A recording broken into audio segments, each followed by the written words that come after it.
Hereseige. A crow cawed. The sun set, turning the light over Stanage Edge from gold to blood red. John put the hammer down and stretched his arms wide, easing his sore back. He rested his hands on the warm stone for a moment before pushing himself up, picking up his hammer as he did. It wasn't far to the fields. His long stride soon ate up the distance. He cleared a copse, coming to the edge of the fields, and saw, too late, the riders. The lead rider moved to bar his way. "Hereseige, John? What are you doing here? Been Stanage again?" With an effort of will he dropped his gaze. "Yes, my lord." The horseman grunted. "And playing with your hammer." The second rider tittered. "Be silent, you," snapped the first, before turning back to him. "You're a shepherd. Your place is lower than the cattle. A hammer will aid you none when the wolf strikes. Hast a bow?" John shook his head. "Are you an imbecile? Why's not?" John shook his head again. "Too big." The second rider guffawed, stifled it unsuccessfully. "I'll take a belt to you, mist girl, if you don't be silent. Talk like this is not for your understanding." "No, father," said the second rider, respectfully. "My master took you in," continued the seneschal. "You've yet to prove your worth, boy. Lose but a single sheep, and I'll see to it comes out of your hide." "Yes, my lord," John answered. The seneschal scowled, turned away, clicking his tongue at the rider. The second rider, sat side saddle, winked at him as she followed her father. John made his way to the field where the sheep grazed. He counted off on the bead tally. All the sheep were present.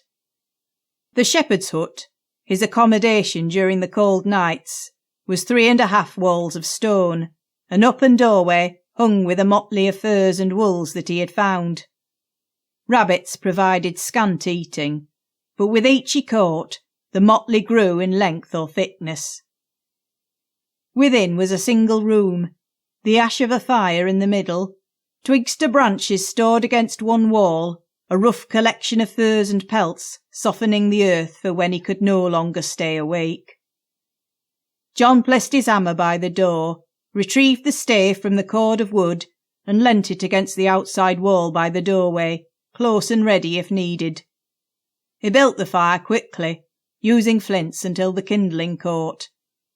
He lined the ring with stones, sheltering it from draughts, and closed the rough curtain behind him to check on the flock. The sheep barely parted at his passing, letting him pass hands across their backs.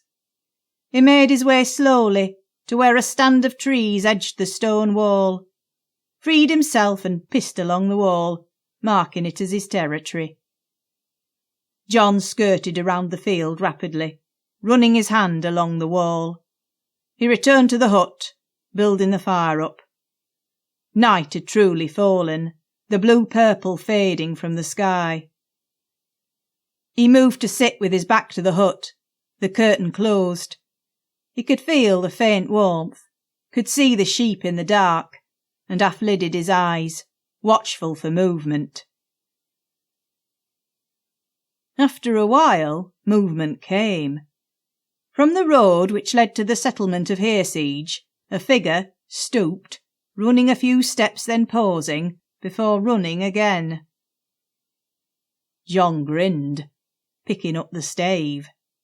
He headed into the field, keeping low, using the sheep to conceal his movements.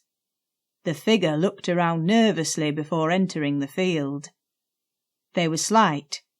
There was scant to them. John grinned. Without realising it, they had already passed him, heading for his hut. He followed them round, moving soundlessly. The sheep parted before the intruder, though they seemed barely concerned, but were almost oblivious to him. The intruder tugged the curtain aside and slipped inside. John caught sight of a cloaked and hooded figure with long hair. He waited, out of sight, listening. They sat, he could imagine, warming hands, their leather-clad feet soft on the hard earth. John tweaked the curtain aside. "Oh!" The girl, the seneschal's daughter, looked up at him, wide-eyed. "I have ye now," John leered. She stuck her tongue out defiantly, stretching her hands over the fire. "Does your father know you're here, Arlie?" Arlie snorted. "Of course not. He's tupping his mistress this night. She always wears him out." John grinned. He came and knelt beside her, knees parted, facing the fire. "And what have you come here for, Arlie?" She stretched her hand out, laying it on him. "I wanted tupping tonight also." John gave a bark of laughter. "Your father would hang me." Arlie smiled. "He cannot hang one so well hung." And she stroked him. John shook his head. "He could hang or drive me out. Suspicion is enough." Arlie smiled. "He will not know. I will not tell him." "When you quicken and your belly swells, he will know." "There are other things we might do." John raised an eyebrow. "Oh?" Arlie scowled. "I'm not some high-born, stuck-up mistress. I've seen maids tumble the stable boy. I've seen rutting deer." She giggled. "I've heard tell how a maid can induce a man to come across her tits just by using her hands and mouth." John shook his head, partly in wonderment, partly in frustration. "I'm older than you, lass. There was a maid I loved. She quickened, and father thrashed her. I bare escaped with my life." He cursed himself for saying so much. Arlie laid her hand on his thigh. "Was she pretty?" He nodded. "Aye, eyes as dark as night, black hair, a mole just under her right breast." Arlie took his hand, put it to her left breast, and covered it with her hand. "I am mark and mole free. You may examine every inch of me." What will this achieve?" She smiled, laying her other hand on him, stroking. "It will give you release.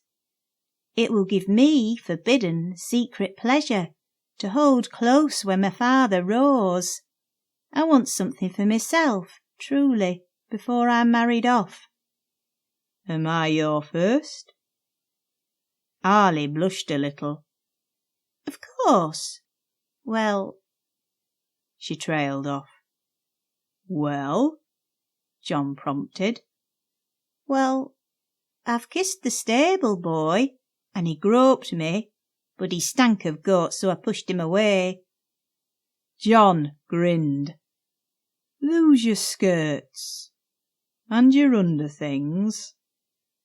With trembling fingers, Arlie obeyed, until she was naked from the waist down. She looked at the fire shyly, hands clasped in front of her hips. "Come sit on my lap.